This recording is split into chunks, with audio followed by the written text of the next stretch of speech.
Hey, what is up guys? It's your boy Speed here, and today we're going to be talking about 5 heroes that you probably haven't seen in your pubs as of late. Purpose of this video is to talk about these heroes that you should probably avoid picking. I think it's always enjoyable to take a look at the opposite of the meta, and why these heroes should probably get a buff. But nonetheless, let's get into it. I want to know what you guys think are just unpickable heroes. Heroes that you haven't seen in your pubs. You know, I feel like there's always like a few where you're like, where has, Doom been, right? Where's Doom been? I haven't seen a lot of Doom. The hero has come back into the meta, but Doom, for instance, unless there's like a bristleback, so you buy an axe to break him, I haven't seen that much Doom or Monkey King, right? And that's what we'll be doing here today. Alright, but nonetheless, before we get into the video, I just want to let you guys know that over on the GameLeap website, I'm about to do multiple replay analysis on different roles, on different games that I've recently played. So if you want to get more in-depth content, definitely go check it out. It's quite cheap for the price, for the amount of content you're actually getting. It's a very good price, and so I think it's super worth it to go invest $8. If you're trying to get better at the game, you're going to get this content that's going to be more specific to, what you need, to the concepts and ideas that you need to get to the next rank. So yeah, if you could support us and you want to support yourself, go click the link down below right now, get a GameLeap sub, and you're not going to regret it. I really believe that. Alright, getting into our first hero on the list is a hero that for the longest time has dominated pubs. In fact, as I say that, the hero's win rate this week, according to Dota Buff, is 52%.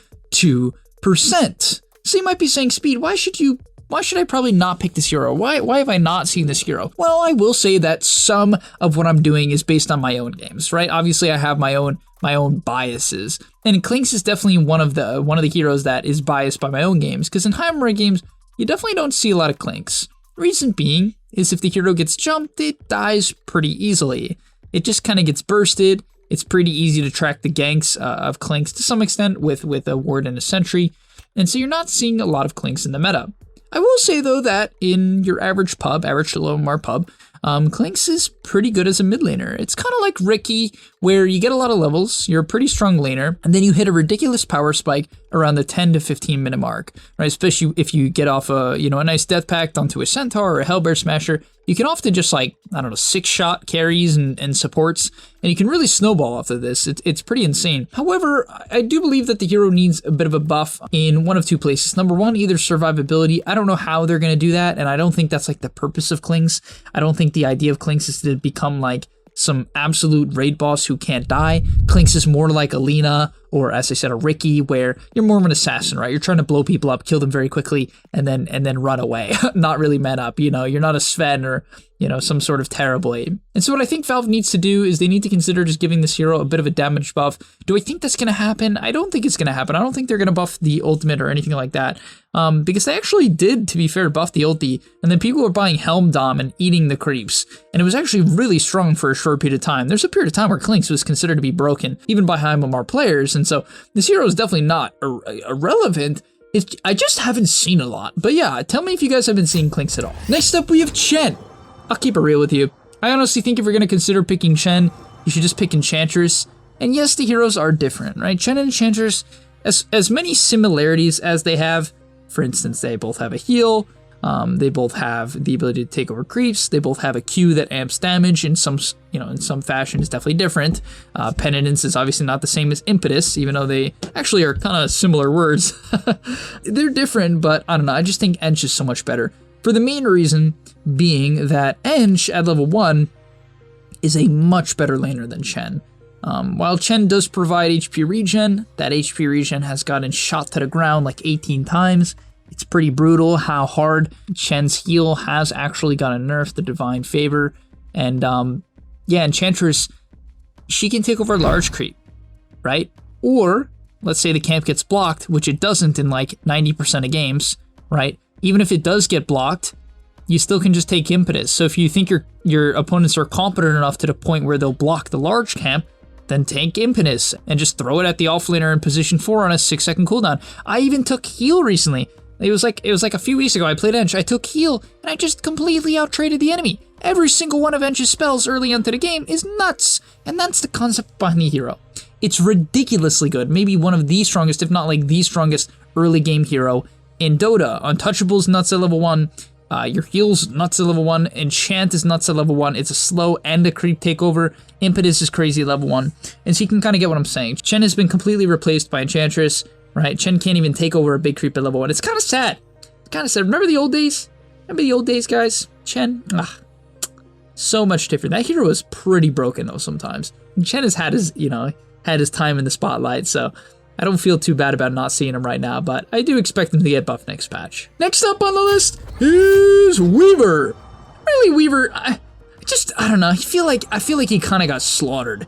MKB got nerfed really hard, which was probably one of my favorite Weaver items. I'm not gonna say it's horrible. Weaver was getting picked even when MKB wasn't too popular. People were building Maelstrom and Sanjin Yasha. But the couple of big nerfs that I saw, the main one was the movement speed. It really was the movement speed. I mean, think about it. What was like the main reason why you would pick Weaver, right? What's the main reason why you pick Weaver? Like, we could go over any hero in Dota. What's the main reason why you pick Spirit Breaker? It's to allow your team to have this frontliner who's gonna gank globally. He's like a really fast-paced ganker. Now, to be fair, he's not that good, but let's say Pangolier.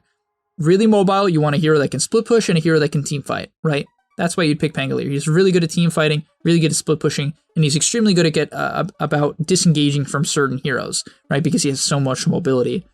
And so he's like a nice counter pick to certain heroes like Jug, in my opinion, in the laning stage. He can cut out Ursa to a large extent. All of these heroes that don't instantly burst him, even if they could.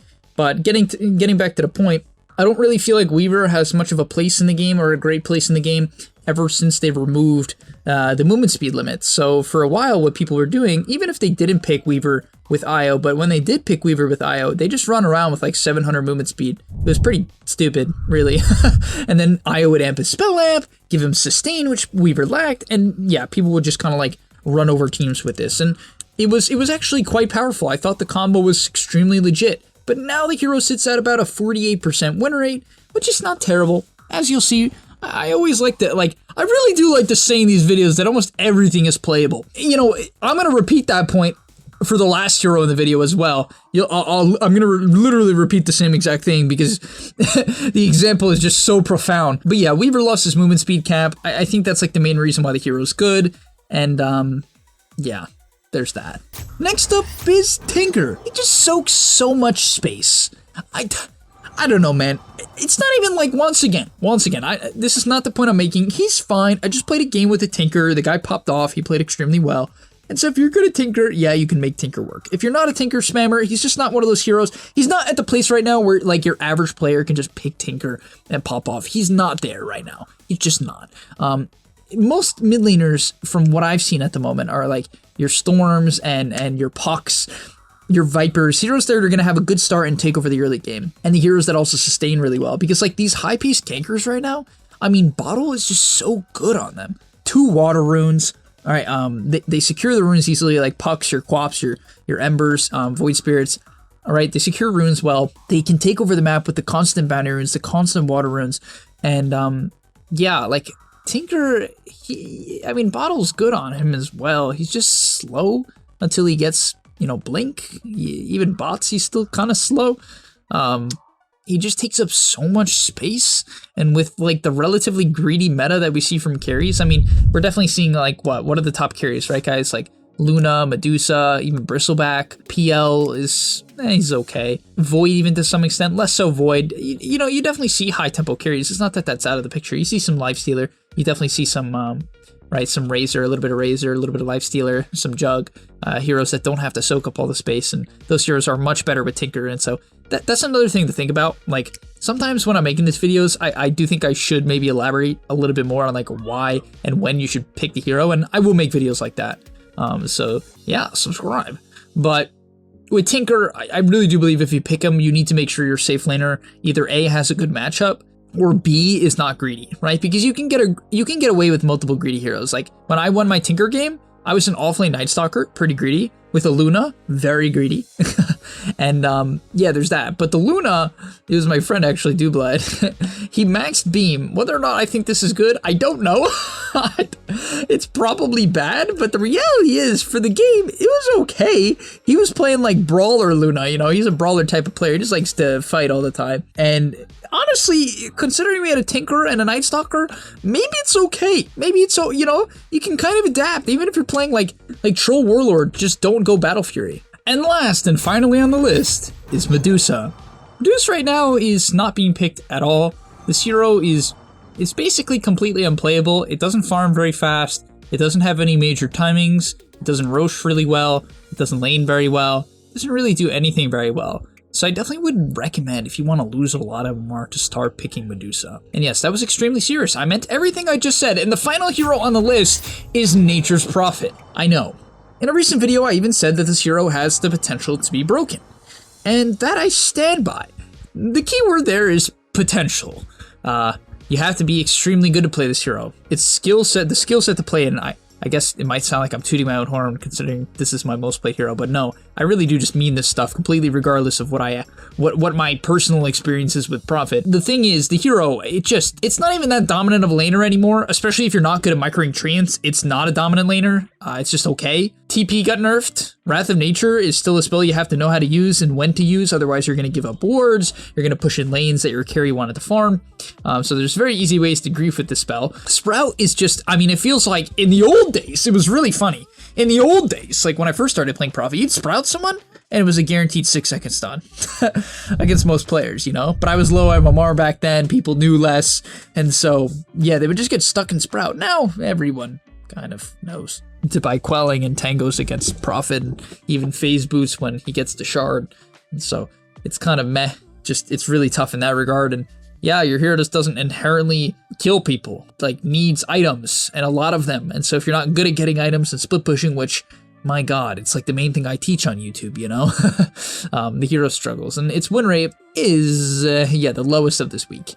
At 42%, it is the lowest on Dota Buff this week, and it doesn't really shock me. I don't think the hero's in some incredibly good spot, but I will say that it's level 20, that its level 15, 20, and 25 talents have so much potential when paired together. The problem is it requires you to get there. So make sure if you do pick Prophet, pick it with a hero like Tuscan Lane, Clockwork, Spirit Breaker, anyone who can give you a lot of kill potential, put a lot of pressure with you. Even ranged heroes like Lina, I think is super legit. Dark Willow, that can like just pressure with you, I think is super legit. So there's that. And then on top of that, I do think that the hero needs a little bit of a buff. As you'll see, the hero is just so bad in pub, and you probably never see in your pubs, right? Like, I never have a teammate pick Prophet. Like, never. I never, ever see this hero right now. I just don't. And when people do play it, they just seem to not do too well most of the time because of the difficulty of playing it right now. And trust me, there's been patches where it is not the most difficult hero to play. It will have a high win rate even in pubs. If Prophet has a 49% win rate in pubs, or like 50, you know the hero is good. It's probably too good because, you know, like that means like if you get good with it, oh my god. It's kind of like Meepo, right? If the hero's a 50% win rate hero, if you get good at Meepo, it's probably like 60%, you know, it's something like that. Like really good, obviously. And you have to be good at Dota to be good at Meepo. It's not like, oh, you're just good at Meepo, right? You have to be good at the game. But all right, hope you guys enjoyed that. I want to know what you guys think are some of the worst heroes in Dota right now. Some of the heroes that you just never see in your pubs. And yeah, I'm really curious. These are personally 5 that I just never see. Klinks, Chen, Weaver, Tinker, and Natures. Never see them. All right, thank you so much for watching. I'll see you in the next one, and I'm out. Peace. And that's all, but remember, before you leave, before you tune out, subscribe to the GameLeap website where we are going to help you get to the next rank. If you're stuck, click the link down below, and I'm out. Peace.